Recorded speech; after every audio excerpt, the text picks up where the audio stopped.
Hi, this is Haley. This is my honors reflection video for completing 3 sessions of yoga for Biri's senior seminar course.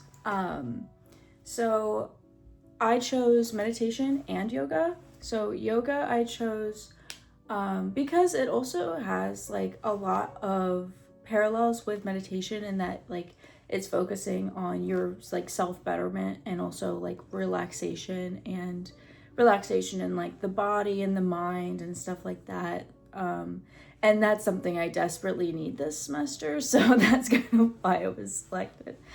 And in general, I feel like I've done like a little bit of yoga. I've gone to a yoga class once, but I don't have like a lot of experience with it. So this was really something I thought would be good for me in general, especially with how cold it is outside right now, that it's like my bones are aching all the time. I have knee problems. Like this, it's just gonna be helpful, I think, for me.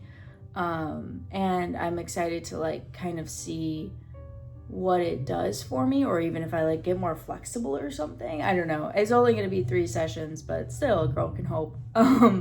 So yeah, that's why ultimately I decided to do it, because I thought it would be a good experience and something I've tried a couple times before, but never like consistently on a consistent basis.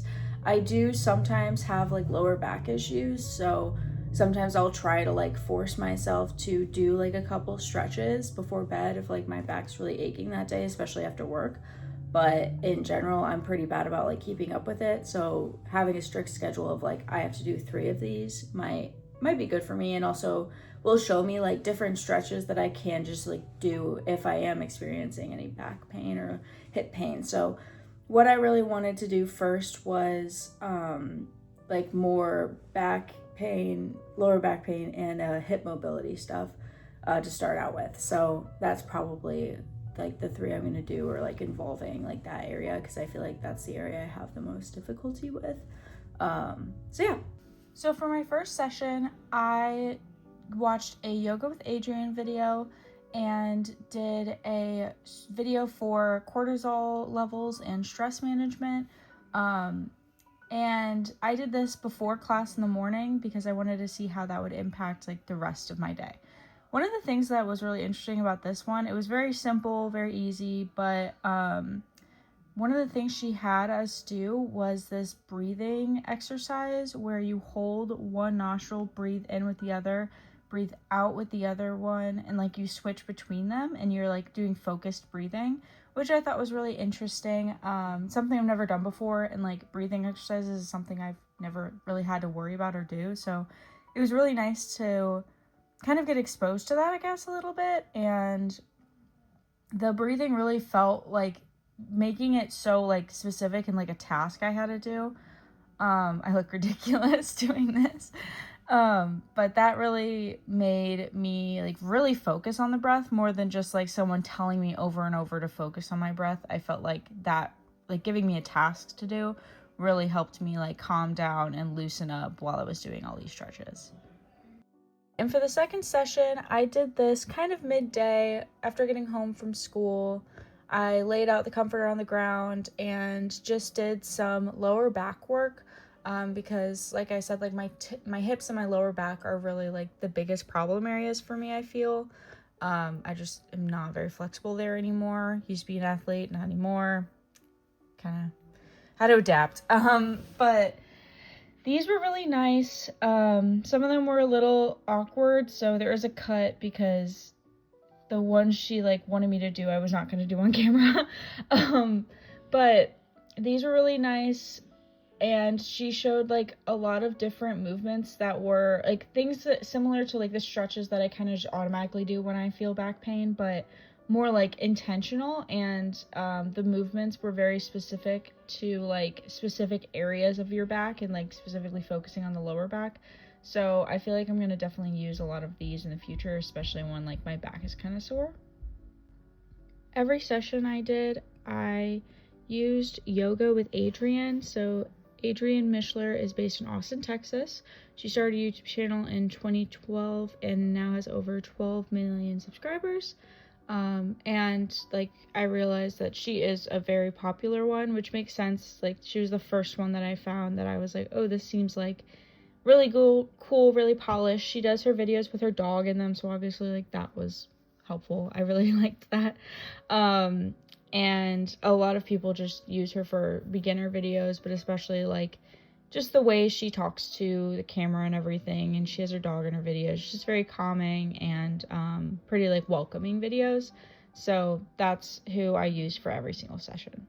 For this third session, I focused on neck, shoulders, and upper back, again with Yoga with Adrienne.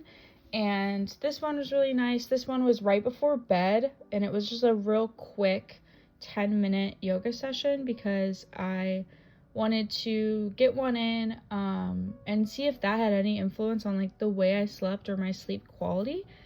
And I noticed that after doing this session and then trying to go to bed immediately afterwards, because I did it like at 10 p.m. or something, I fell asleep so quickly, and I am a perpetual like it takes me forever to fall asleep person. So that was really nice that it actually like I immediately fell asleep and I wasn't thinking about like things I have to do today, things I did tomorrow. Like it was just really nice, and I did see an impact there, so I feel like that's something I'll probably continue to do. So yoga itself has roots going back over 5,000 years in ancient India. The word comes from Sanskrit and means something like to unite, and that refers to connecting the mind and the body, so that mind-body connection like I mentioned earlier. And it spread to the West in the late 1800s and became mainstream in the US through the 20th century. So that's where its origins are, and it's come a long way since then. It has so many different variations, so many different focuses. And as like trends change and people change and priorities change, like the things that yoga is used for changes, but it all remains fundamentally the same, which is that you're really focusing on breath, body, brain and body connection, and like really feeling your breath, feeling your body relax. And in general, I think that I preferred this a lot more over the meditation. The meditation maybe just be too boring for me because I feel like most likely I have ADHD. I'm not diagnosed, but most likely because I have a lot of people in my family that are, and I share the same, very similar traits. But it's never been like such a needed thing that I've ever gotten diagnosed with it or medicated or anything. But I feel like in general, like yoga just suits my brain so much better because it's giving me tasks to do and like things to focus on. So I found that really helpful because it was a lot more guiding for me than the meditations were. Like meditations were really easy for me to like kind of lose where I was in the meditation, and like I had to force myself to come back.